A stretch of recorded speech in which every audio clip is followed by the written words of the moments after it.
नमस्कार, AB star news देख रहे हैं आप और न्यूज रूम लाइव में मैं हूं आपके साथ Sohan Singh. News room live में आज बात करेंगे श्रीलंका के हालात पर।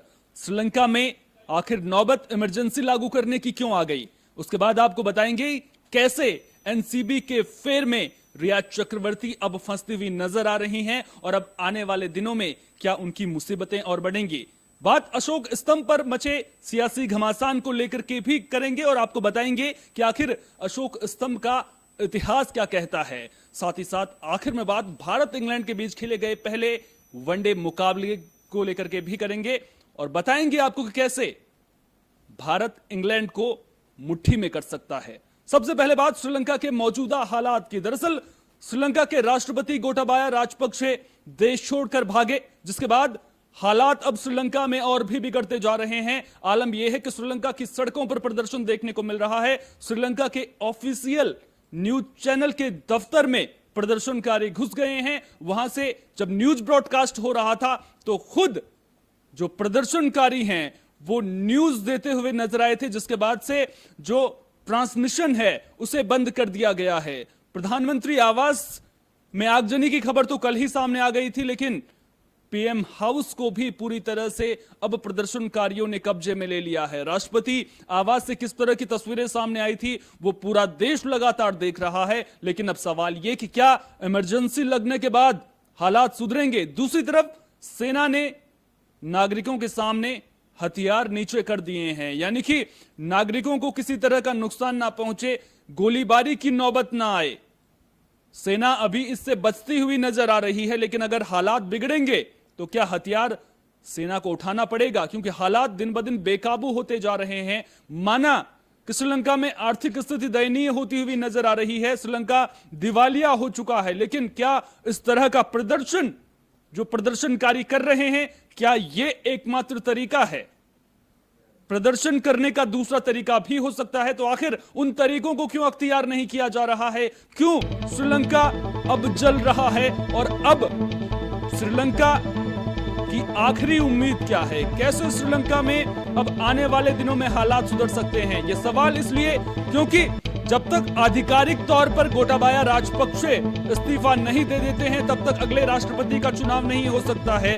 यहां पर संवैधानिक जो पहलू हैं उनको भी हमें ध्यान में रखना होगा।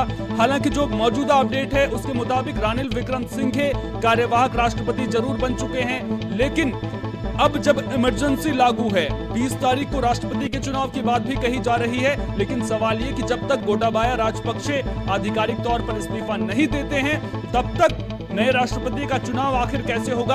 आखिर मौजूदा हालात कैसे हैं? ताजा अपडेट क्या है? इसको लेकर हमारे वरिष्ठ सहयोगी इनपुट हेड शोएब खान जी हमारे साथ में मौजूद हैं। शोएब जी, किस तरह के हालात नजर आ रहे हैं श्रीलंका में, अगर मौजूदा स्थिति की मैं बात करूं?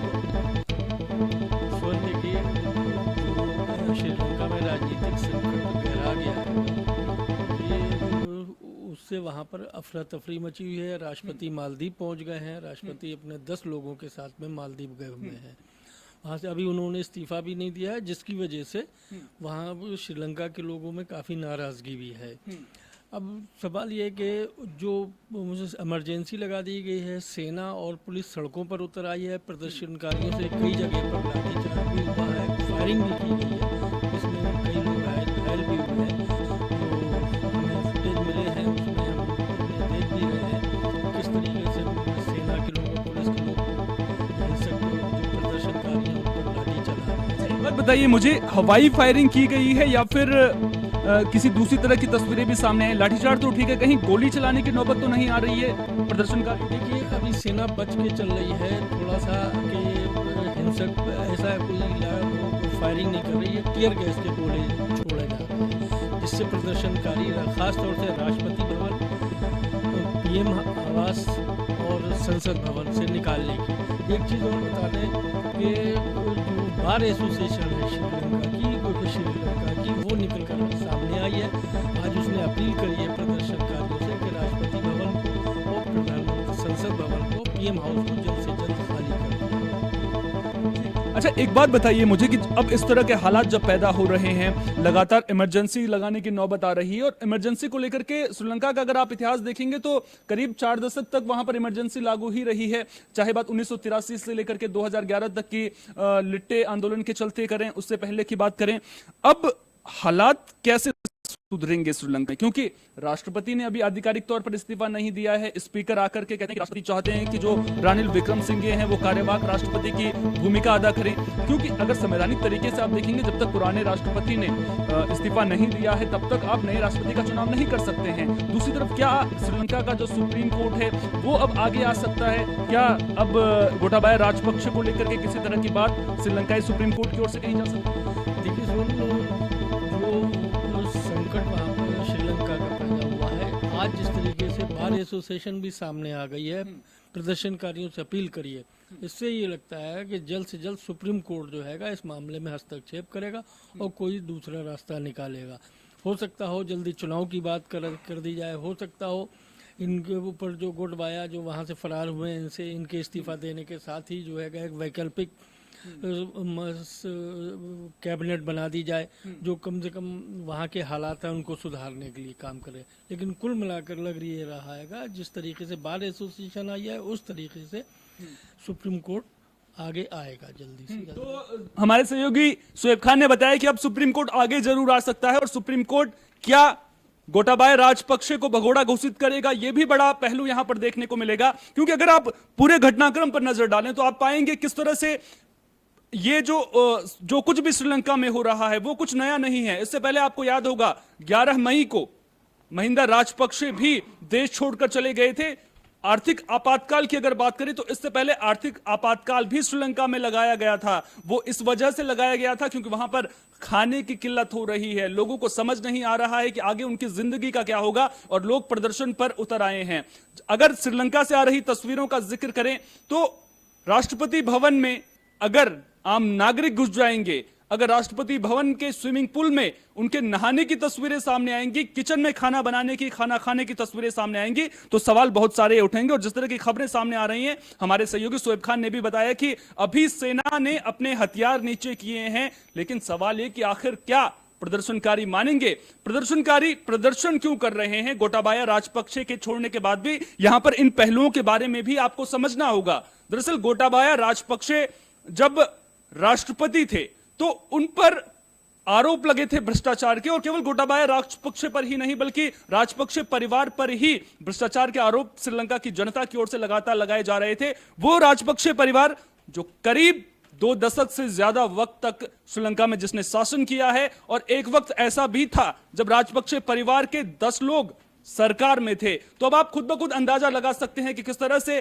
श्रीलंका के लोगों की नाराजगी राजपक्षे परिवार को लेकर के देखने को मिल रही है। ऐसे में अब इस नाराजगी का अंत कैसे होगा, यह बड़ा सवाल है, और इस सवाल का जवाब ढूंढना वहां पर जो लोग अभी सरकार चला रहे हैं उनके लिए बेहद जरूरी है। जब सर्वदलीय सरकार बनेगी तो इस सवाल का जवाब मिलना सबसे पहले बेहद जरूरी है। अब राजपक्षे परिवार को लेकर के हमने बात किया, अब आपके मन में यह सवाल जरूर उठ रहा होगा कि जब गोटाबाया राजपक्षे ने देश छोड़ दिया है तो उसके बाद तो प्रदर्शन नहीं होना चाहिए था, प्रदर्शन थमना चाहिए था। तो यहां पर मैं आपको बता दूं कि गोटाबाया राजपक्षे देश छोड़कर जाएं, ऐसा श्रीलंका के लोग नहीं चाहते थे। एक और जानकारी गोटाबाया राजपक्षे के बारे में मैं आपको दे दूं, उनके पास पहले 2 नागरिकताएं थी, एक अमेरिका की नागरिकता थी, श्रीलंका की नागरिकता थी। लेकिन जब श्रीलंका के राष्ट्रपति चुनाव हुए थे तो श्रीलंका के राष्ट्रपति चुनाव में अगर आपको कैंडिडेट भी बनना है तो इसके लिए आपको केवल आपके पास एक नागरिकता हो सकती है। ऐसे में गोटाबाया राजपक्षे ने अमेरिका की नागरिकता छोड़ दी थी, और जो खबरें ये भी सामने आ रही हैं कि गोटाबाया राजपक्षे अमेरिका जाना चाहते थे, लेकिन उन्हें वहां पर जाने की अनुमति नहीं मिली।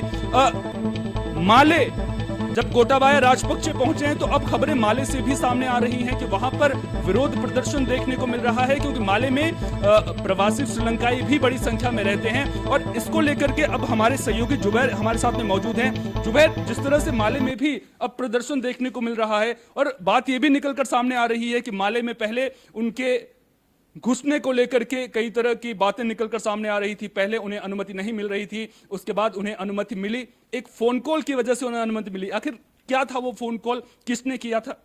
मोहम्मद नशीद असल में मालदीव के वो सांसद हैं और स्पीकर भी रहे हैं और पूर्व राष्ट्रपति भी रह चुके हैं। उनकी मदद से ही ये गोटाबाया को एंट्री वहाँ मिली। असल में ऐसा हुआ था कि अगर वो राष्ट्रपति पद से इस्तीफा देते थे तो उनके लिए श्रीलंका छोड़ना बहुत मुश्किल होता था, क्योंकि उन्होंने श्रीलंका छोड़ने के लिए खुद मिलिट्री की मदद ली। इसको लेकर जाहिर सी बात पर सेना पर भी सवाल उठे। श्रीलंका में सेना पर ये सवाल उठे कि आपने राष्ट्रपति की ये चीज़ सुरक्षा दी है और उनको अपना मिलिट्री प्लेन दिया जिससे वो श्रीलंका से बाहर भाग सके। इसको लेकर उन्होंने साफ तौर पे अपनी टिप्पणी दी और सफाई पेश की कि जब तक वो राष्ट्रपति के पद पर हैं तो उनको ये प्रावधान है, उनको ये सुविधा दी जा सकती है कि श्रीलंका की सरकार की तरफ से ये सुविधा उनके पास रहेगी। गौरतलब भाई मेन बात यह है, खास बात कि इसीलिए उन्होंने राष्ट्रपति पद से इस्तीफा नहीं दिया था कि वह अपनी जान बचा सके, क्योंकि उन्होंने पहले भी अंदाजा लगा दिया था कि उनकी जान को खतरा है। प्रदर्शनकारी जिस तरह से राजपक्षे परिवार के लिए प्रदर्शन कर रहे हैं, रोडों पर आगजनी कर रहे हैं, तो इसको लेकर साफ तौर पर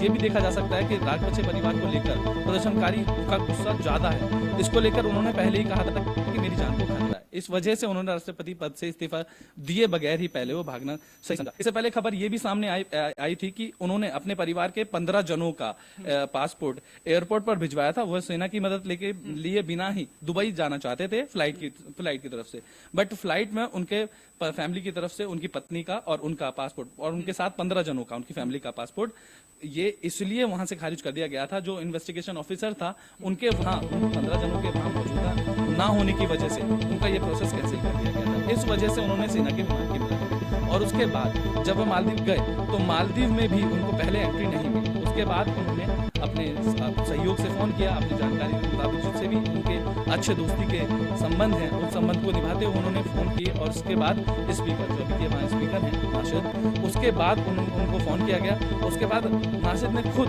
उनसे फोन पर बात की और अपनी संसद को अपने सरकार को ये चीज़ दी कि अभी संवैधानिक तौर पर वो राष्ट्रपति हैं, अगर कोई भी राष्ट्रपति हमारी कंट्री में आता है तो हम उसका सम्मान करते हैं और उसको एंट्री दे सकते हैं। तो इस तरीके की बात से उन्हें वहाँ एंट्री मिली, वरना उनको अगर वे राष्ट्रपति पद से इस्तीफा दे देते तो उनको एंट्री नहीं मिलती। और एक और जानकारी आपसे चाहूंगा कि दरअसल शुरुआत में ये कहा जा रहा था कि जो गोटाबाया राजपक्षे हैं वो अपनी पत्नी के साथ में और 2 बॉडीगार्ड के साथ में माले गए हैं। उसके बाद अब खबरें 13 लोगों के साथ जाने की आ रही हैं, 15 लोगों के साथ जाने की आ रही हैं। कुल कितने लोगों के साथ गए?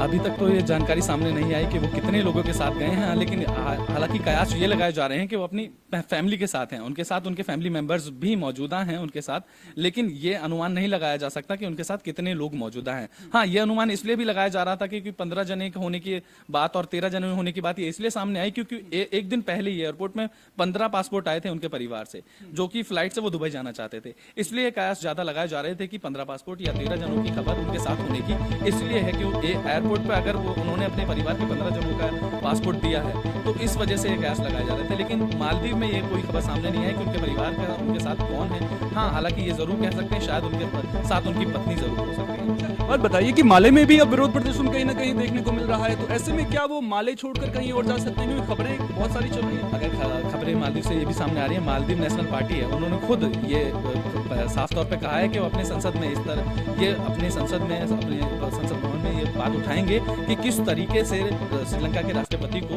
मालदीव ने मदद करी है, मालदीव सरकार ने मदद करी है। खुद उनकी एक पार्टी है, वो अपने उनके पक्ष में मतलब विपक्ष में उतर चुकी है। वो खुद चाहती है कि इस बात को लेकर वो संसद तक इस बात की आवाज उठाएं कि किस तरीके से श्रीलंका के राष्ट्रपति की मदद की गई है। मदद की बात की मदद से याद आया कि किसी इस तरह के बातें भी निकलकर सामने आ रही थी कि भारत की तरफ से भी जो गोटाबाया राजपक्षे हैं उनकी मदद की गई है। उच्चायोग का बयान भी सामने आया है, भारतीय उच्चायोग का। क्या कुछ कह रहा है भारतीय उच्चायोग? इस तरीके की जानकारी का भी मेरे पास पूरी तरीके से नहीं है, लेकिन हाँ, भारत की तरफ से भी ये कहा गया था कि श्रीलंका की मदद के लिए शायद आगे आ सकते हैं भारत की तरफ से श्रीलंका की मदद के लिए जरूर कहा गया था। बहुत बहुत शुक्रिया जुबैर आपका। भारत की तरफ से श्रीलंका की मदद के लिए जरूर कहा गया था, लेकिन भारतीय उच्चायोग ने उन खबरों का खंडन किया है जिसमें यह कहा गया है कि भारत की ओर से गोटाबाया राजपक्षे को देश छोड़ने पर या देश से निकालने में मदद की गई है। अब इस पूरे मामले में कहीं चीन का हाथ तो नहीं है, इस तरफ भी बात करना बेहद जरूरी है, क्योंकि वो चीन ही है जिसके कर्जचाल में श्रीलंका उलझता गया है। अगर मौजूदा हालात की बात करें तो श्रीलंका में इमरजेंसी लागू है। ग्राफिक्स के जरिए हम आपको फुल स्क्रीन में श्रीलंका में आपातकाल का इतिहास बता देते हैं कि आखिर श्रीलंका में आपातकाल कब कब लगा है। पैनल प्रोड्यूसर से मैं चाहूंगा कि ग्राफिक्स प्लेट को स्क्रीन पर चलाएं और आप समझ सकते हैं कि आखिर कब कब श्रीलंका श्रीलंका में आपातकाल की स्थिति पैदा हुई है।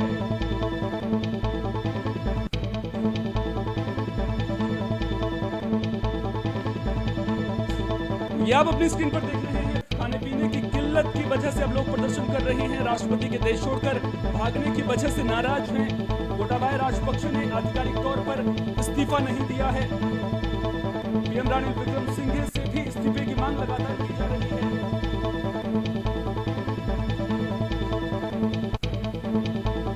आपातकाल का लंबा इतिहास आप देख लीजिए। साल 1958 सिंहली को ओनली लैंग्वेज को लेकर के यहां पर आपातकाल लगाया गया था। उसके बाद 1971 में लेफ्ट विंग जनता विमुक्ति पेरामुना के विद्रोह की वजह से यहां पर आपातकाल लगा था। साल 1971 का वो दौर।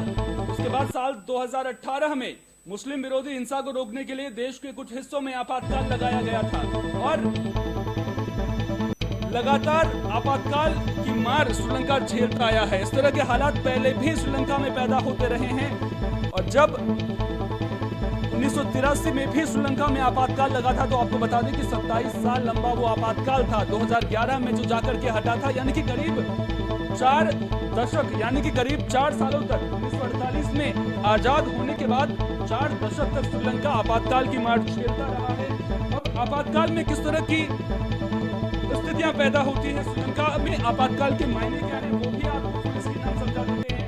असंतोष से निपटने के लिए सुरक्षा एजेंसियों को असीमित जो है अधिकार मिल जाते हैं। राष्ट्रपति को असीमित अधिकार मिल जाते हैं। किसी भी संपत्ति के अधिग्रहण और तलाशी का अधिकार रहता है। इसके अलावा किसी भी कानून को बदल या निलंबित राष्ट्रपति कर सकता है। उन अधिकारों का मैं जिक्र कर रहा हूं जो आपातकाल के दौरान में राष्ट्रपति को अतिरिक्त शक्तियां मिल जाती हैं। किसी भी कानून को बदल सकते हैं, निलंबित कर सकते हैं। तो इस तरह की स्थिति फिलहाल श्रीलंका में आती हुई नजर आ रही है। सुरक्षा एजेंसियों और सेना को असीमित अधिकार मिल जाते हैं और ये असीमित अधिकार किस लिए मिलते हैं, इस बारे में भी आपको समझना बेहद जरूरी है। दरअसल जब किसी भी देश में आपातकाल, इस शब्द से ही आप खुद ब खुद समझ सकते हैं कि स्थिति अभी कंट्रोल में नहीं है। गृह युद्ध जैसे हालात हो रहे हैं, चाहे बात बाहरी ताकतों से खतरे की हो, चाहे बात आंतरिक जो लोग हैं उनसे खतरे की हो, तो ऐसी स्थितियों में आपातकाल या फिर इमरजेंसी लगाई जाती है। और इसका सीधे तौर पर मतलब यह होता है कि अब देश के हालात कैसे सुधरेंगे, इसको लेकर के सेना को छूट दी जाती है, सुरक्षा एजेंसियों को छूट मिलती है। और अब जब आपातकाल लागू है, ऐसे में हमारे एग्जीक्यूटिव एडिटर दिवाकर विक्रम सिंह जी का भी मैं रुख करूंगा, उनसे भी समझना चाहूंगा कि आखिर श्रीलंका में जिस तरह के हालात अब पैदा हो रहे हैं, क्या सर्वदलीय सरकार बनती हुई नजर अब आ रही है? क्योंकि जब तक राष्ट्रपति अपना इस्तीफा नहीं देंगे तब तक तो दिक्कतें सामने आएंगी और जब आधिकारिक तौर पर इस्तीफा नहीं होगा तो नया राष्ट्रपति आप चुन नहीं सकते हैं। तो अब जो राष्ट्रपति चुनाव 20 तारीख को होने की बात कही जा रही है, क्या उस पर जिस तरह से ये मौजूदा घटनाक्रम है उसका असर पड़ता हुआ नजर आ रहा है? देखिए सोहन, वस्तु स्थिति को अगर हम समझें तो सारा मामला है, जैसा कि अभी हमारे सहयोगी शोएब ने बताया है, कि पूरी तरीके से सुप्रीम कोर्ट को सक्रिय होना होगा। और एक बहुत महत्वपूर्ण फैक्टर है जिसका हमें जिक्र करना चाहिए, वह है स्पीकर। स्पीकर जो है वो कार्यवाहक राष्ट्रपति रानिल विक्रमसिंघे को बनाए हैं। बट इन स्थितियों में जबकि अराजकता की स्थिति यह है कि प्रधानमंत्री आवास पर भी कब्जा हो गया है, सेना ने हथियार नीचे कर दिए हैं, इसका मतलब हमें समझना चाहिए कि सैन्य प्रमुख का कोई भी आदेश जो होता है वो सेना मानती है। सेना कह रही है हम अपनी ही परेशान और सड़कों पर आई जनता के ऊपर हथियार नहीं चलाएंगे। इन सारी स्थितियों में सबसे पहले जो मुख्य फैक्टर है वो ये है कि लोग अपने घरों में जाएं। जब अपने घरों में जाएं तो जैसा कि आप कह रहे हैं कि राष्ट्रपति चुनने का अधिकार और कोई भी संसदीय प्रक्रिया को चलाया जाए, क्योंकि देखिए अभी संसदीय परंपरा जो है वहां पर इस अराजकता की स्थिति में भी मौजूद है, कारगर है। तो इन स्थितियों में उस पर कोई फर्क तो नहीं पड़ेगा, लेकिन सवाल यह है कि कौन वो व्यक्ति आता है जिससे जनता फिर से नाराज नहीं होती, क्योंकि जनता की एक ही मांग थी कि ऐसी सरकार बने जो हमारी मुश्किलों को समझे। क्योंकि विपक्ष जो है, जितने भी उसके धड़े हैं, जितने भी संगठन हैं, उसमें उसके नेता का सामने आना और उसके बाद वो उसका पद पर बैठाया जाना, और सुप्रीम कोर्ट से लेकर के संसदीय परंपरा के हिसाब से स्पीकर या और सारे लोग, उन सब की मुहर लगना, ये होती है वो स्थिति जिसमें मिलीजुली सरकार बनेगी। और मिलीजुली सरकार जैसा कि हम लोग पहले दिन से ही वो जिक्र कर रहे हैं कि उसका भी काम वही होगा, कोई एक व्यक्ति का निर्णय नहीं होगा। वो ये कि देश की जरूरतों के हिसाब से प्राथमिक तौर पर हमको ये कर्ज लेना है या वहां का जो भी राष्ट्रपति होगा जो उसको पूर्ण अधिकार। अभी देखिए रानिल विक्रमसिंघे की स्थिति भी बहुत स्पष्ट नहीं है, क्योंकि वो प्रधानमंत्री पद से इस्तीफा दिए हैं, कार्यवाहक राष्ट्रपति बनाए गए हैं। कार्यवाहक राष्ट्रपति की भूमिका इस स्थिति में वो क्या करेंगे जब पूरा देश इस समय सड़कों पर है। दूसरी बात ये भी है ना कि रानिल विक्रमसिंघे पर भी लोगों को भरोसा नहीं है, उनके भी यही बात मैं आपसे कह रहा हूं कि इनके भी खिलाफ नाराजगी है। जनता का एक्सेप्टेंस वहां होगा जिस पर वो कोई नया नाम होगा, और कोई नया नाम, इसमें स्पीकर और सुप्रीम कोर्ट की भूमिका बहुत महत्वपूर्ण है कि वो कहते क्या है। कौन सा ऐसा व्यक्ति होगा जो गो गोटा पर कर रहा था, क्योंकि गोटा से अपेक्षा थी, रानिल विक्रमसिंघे से अपेक्षाएं रही हैं। वो व्यक्ति जो इस पद पर बैठेगा या रानिल विक्रमसिंघे को पूर्ण अधिकार ही मिल जाएगा, तो उनकी प्राथमिकता अपने हिसाब से वो नहीं तय कर पाएंगे। वो सहमति का सब कुछ होगा जो प्राथमिक तौर पर एक कार्यवाहक राष्ट्रपति या पूर्ण जो आपात स्थिति। और दूसरी बात, आपात स्थिति लग चुकी है, इन परिस्थितियों में राष्ट्रपति की भूमिका बहुत महत्वपूर्ण हो जाती है और साथ ही साथ सेनाध्यक्ष की भूमिका बहुत महत्वपूर्ण हो जाती है। और जैसा कि अभी आपने दिखाया भी अपने कंटेंट के जरिए कि क्या अधिकार मिल जाते हैं। इस अधिकार में तो सबसे पहले है कि सड़कों पर उतरी जनता को उसके घर में वापस भेजना, और जनता की समस्या ये है कि घर वापस जाएगी तो उसको लग रहा है कि उसकी समस्या ही नहीं सॉल्व होगी। और समस्या क्या है?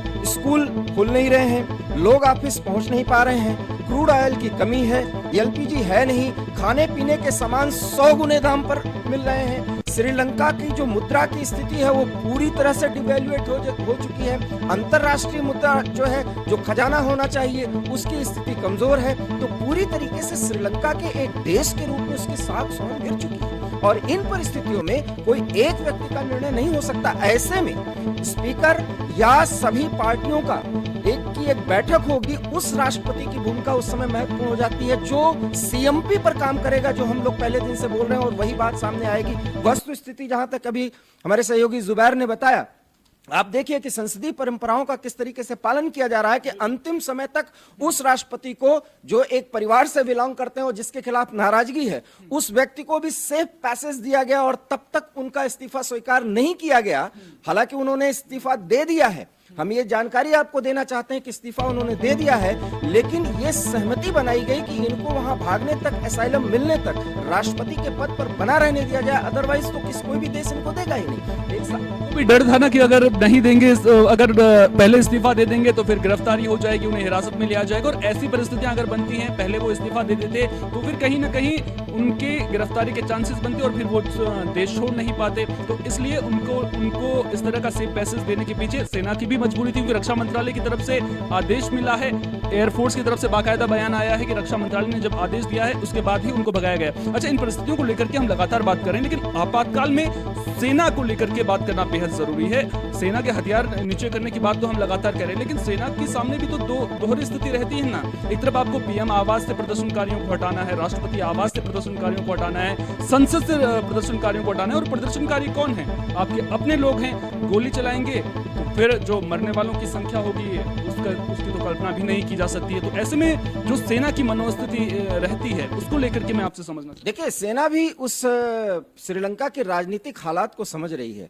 अगर आप देखिए कि सैन्य प्रमुख, और देखिए सोहन बहुत अच्छा सवाल किया, और इसी सवाल के बहाने कि श्रीलंका में जो एक परंपरा है जहां पर कॉन्स्टिट्यूशन वर्क करता है, उसके तहत वहां के लोग बहुत अभ्यस्त हैं, इसलिए कोई भी कदम जो पद पर बैठा है वो अनर्गल नहीं उठा पा रहा। अगर यही स्थिति पाकिस्तान में हुई होती, जैसा कि अभी हम लोग इस खबर के शुरू होने के पहले चर्चा कर रहे होते, तो अब तक वहां पर सबटाइज कर लिया जाता और मिलिट्री शासन वहां पर आ जाता, लेकिन ऐसा कुछ नहीं हो रहा है। ऐसे में वहां के जो सेना प्रमुख हैं, वायुसेना प्रमुख हैं या जल सेना प्रमुख हैं, वो सब उनकी जो अपनी महत्वाकांक्षाएं हैं वो प्रभावी नहीं हो रही। क्यों नहीं हो रही ये भी समझना जरूरी है, क्योंकि इस हालात में देश के खस्तार आर्थिक हालात को सुधारने का कोई एक व्यक्ति जिम्मेदारी ले नहीं सकता, और जिस तरीके से जनता सड़कों पर आई हुई है उसको लौटाने के लिए सोन, मुझे ऐसा लगता है कि भगवान न करे कि ऐसी स्थिति आए, लेकिन अगर सेना या सुरक्षा बलों को आक्रामक होना पड़ेगा तो जान माल की क्षति हो सकती है, और फिर ये श्रीलंका के इतिहास में एक बहुत बड़ा काला अध्याय है। उससे बचाने के लिए ये सारी प्रक्रियाएं जिस तरह से चल रही हैं, मुझे ऐसा लगता है कि इस अराजक स्थिति में श्रीलंका में जो भी प्राधिकृत व्यक्ति हैं, जो इस तरह का निर्णय ले रहे हैं, बहुत संयम के साथ ले रहे हैं और संयम के साथ ले रहे हैं। लेकिन एक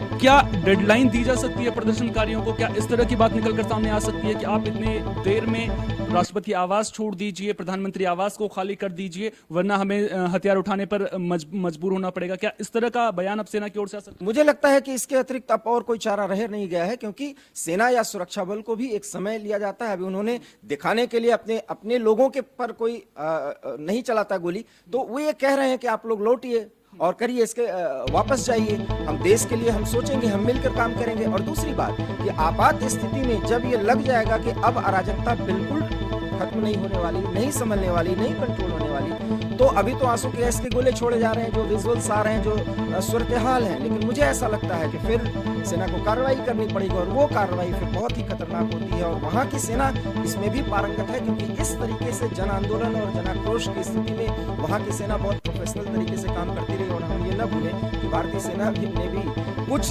हद तक, कुछ स्तर तक श्रीलंका की सेना को प्रशिक्षित भी किया है समय समय पर। हालांकि वो दशकों पुराना मामला है, उसका मुद्दा दूसरा था।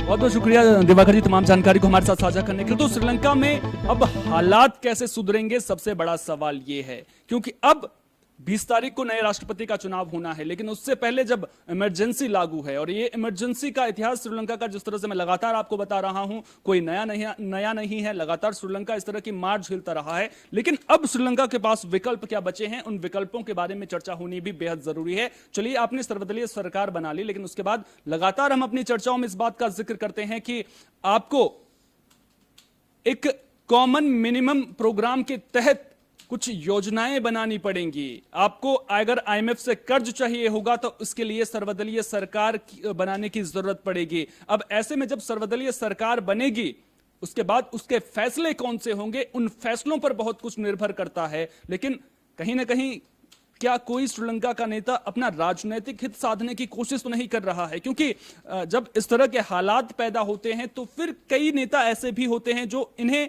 अवसर में बदलने की कोशिश करते हैं। और पीएम रानिल विक्रमसिंघे को लेकर के इस तरह की बातें लगातार सुर्खियों में आ रही हैं कि वो राष्ट्रपति बनना चाहते हैं, इसलिए प्रधानमंत्री के पद से पहले इस्तीफा नहीं दे रहे हैं। अब ऐसे में सवाल उठता है कि अब आने वाले दिनों में श्रीलंका में हालात सुधरेंगे या बिगड़ेंगे? वक्त हो चला है एक छोटे से ब्रेक का। ब्रेक के उस पार आपको बताएंगे कि कैसे रिया चक्रवर्ती की मुश्किलें बढ़ती हुई नजर आ रही हैं। क्या रिया चक्रवर्ती को 10 साल की सजा होने वाली है? इसके अलावा बात भारत इंग्लैंड के बीच खेले गए पहले ओडीआई मुकाबले की भी करेंगे। वक्त एक छोटे से ब्रेक का। खबर आपकी,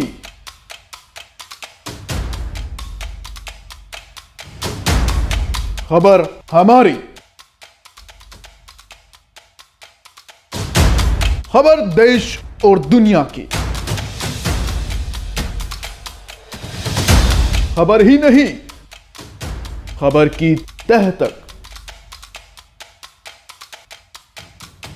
एबी स्टार न्यूज हर वक्त आपके साथ।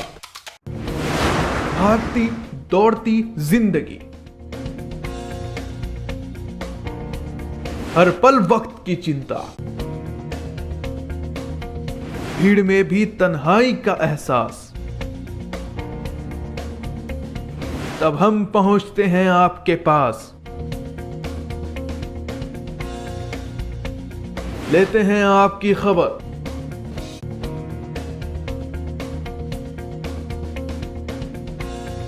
बनते हैं आपकी आवाज।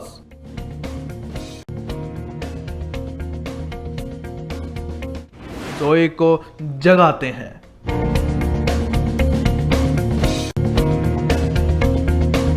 क्योंकि हम रहते हैं हर वक्त आपके साथ। AB star news. तो श्रीलंका में हालात फिलहाल सुधरते हुए नजर नहीं आ रहे हैं और अब नजरें आने वाले दिनों पर टिकी हुई हैं कि आने वाले दिनों में किस तरह से श्रीलंका की सियासत और आर्थिक स्थिति में बदलाव देखने को मिलेगा। या नहीं। आर्थिक स्थिति का जिक्र मैं इसलिए कर रहा हूं क्योंकि जो कुछ भी श्रीलंका में हो रहा है वो आर्थिक स्थिति की वजह से ही हो रहा है। ऐसा नहीं है कि श्रीलंका इन हालातों में कोई नया फंसा है। इससे पहले भी इस तरह के हालात श्रीलंका में पैदा हुए हैं, आर्थिक आपातकाल लगाने की नौबत भी आई है। लेकिन अब जो श्रीलंका की सरकार में नेता हैं उनके ऊपर बड़ी जिम्मेदारी है और जितनी जिम्मेदारी के साथ वो इसका निर्वहन करेंगे उतनी ही जल्दी श्रीलंका इस पूरे झंझट से उबर पाएगा। सवाल ये कि क्या डूबती श्रीलंका की मदद के लिए अब मित्र देशों के अलावा और कोई विकल्प नहीं बचा है? क्या श्रीलंका को आईएमएफ की ओर से भी कोई मदद मिल पाएगी? सवाल बहुत सारे हैं, इन सवालों के बारे में भी बात करेंगे। बाकी की खबरों के लिए आपको लिए चलते हैं स्टूडियो, लेकिन उससे पहले वक्त एक छोटे से ब्रेक का। खबर आपकी,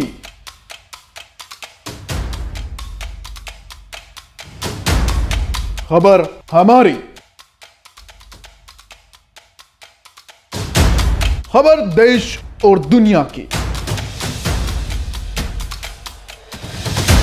खबर ही नहीं, खबर की तह तक। एबी स्टार न्यूज हर वक्त आपके साथ।